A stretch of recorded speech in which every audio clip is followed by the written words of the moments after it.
Justice Emeritus David Maraga and the task force.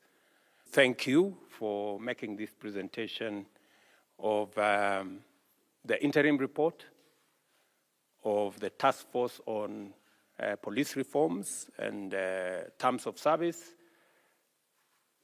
and salaries of our security sector, namely the police, the National Police Service, the National Prison Service, and the National Youth Service.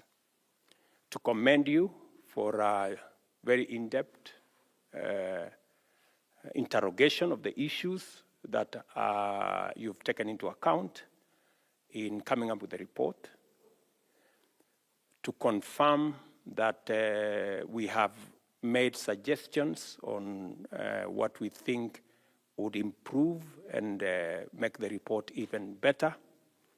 But the report is finally what your task force will bring to us.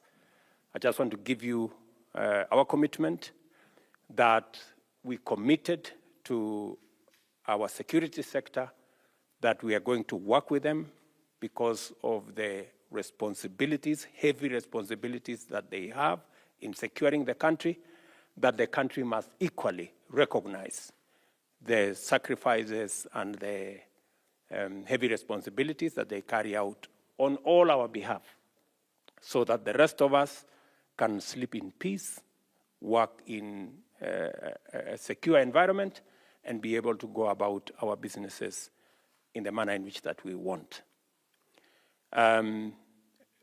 Taking into account what the report recommends, we will wait for the final report, and we have agreed that, Honorable Chairman, that the report should be presented latest in the next 1 month.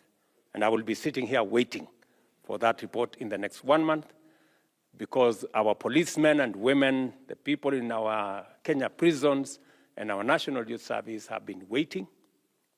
We know it was a huge responsibility. You have gone across the country.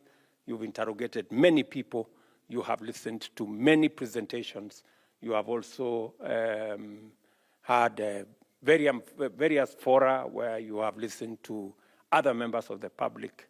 And that is as it should be, because we believe in public participation, so that every action that we carry out, every policy that we discharge has been informed by the widest possible public contribution of their ideas and suggestions.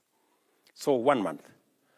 Meanwhile, having looked at the interim presentations that you have made and the interim recommendations that you have made, I think straight away we agree that, number one, we will now move the police, the prisons, and the NYS to the security sector to ensure that their remunerations and their terms of service are commensurate with the security sector.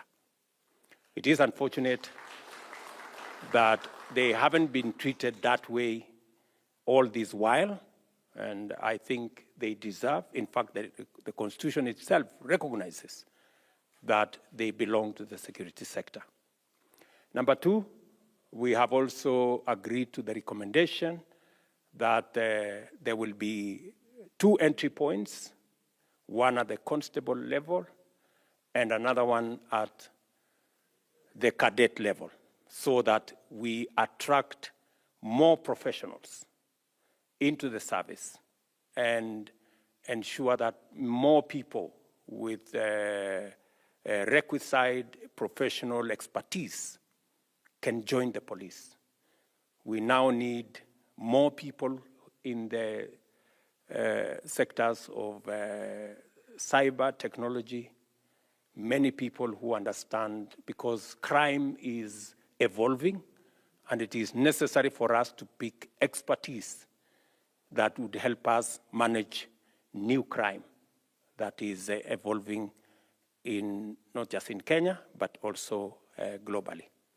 And number three, that we agree with the recommendation of the enforcement of making sure that no officer serves in one station for more than 3 years. And that after 3 years, except for some formed up units, maybe the SOGs and all the others, that are anyway continuously moving, the other officers must respect, and the IG and his team must now work to make sure that all officers that have served more than 3 years need to move to the next station. And going into the future, it will not be possible for anybody to be promoted if they have served only in one station.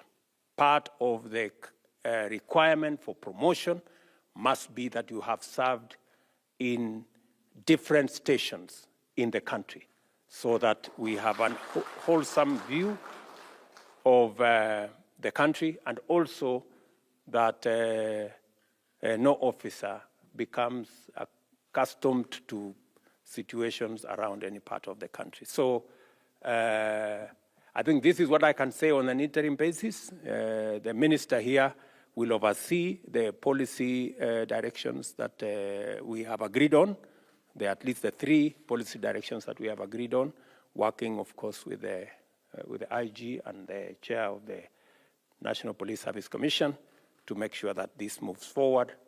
I want to ask our friends, the policemen and women of Kenya, the prison officers of Kenya, the members of the National Youth Service of Kenya, that I will make sure that we discharge our commitment to them.